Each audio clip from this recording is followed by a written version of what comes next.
Ayan na, pinunta muna namin tong ano, former highest point dito sa Atok. Ito na. Yung new highest point is nandun na sa ano eh, nandun na sa Ifugao.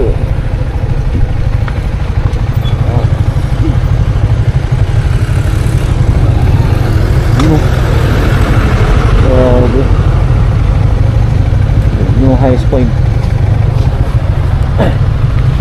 Ganyan may pasalubong dyan, oh. Pasalubong pa. Bibili si Gayo. So yun, new high. Yung new highest point ito nasa Ifugao. Napunta na namin 7,400 feet. Hindi, ito yung luma, ito yung dati. Yung bago na ngayon na highest point, nasa ano na, nasa Ifugao na. Yung picture ko na kung nakita mo, na new highest point sa may Tinok, Ifugao. Ano to, yung luma na to, former.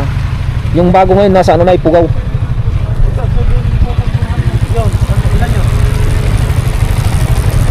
Mas mataas yun.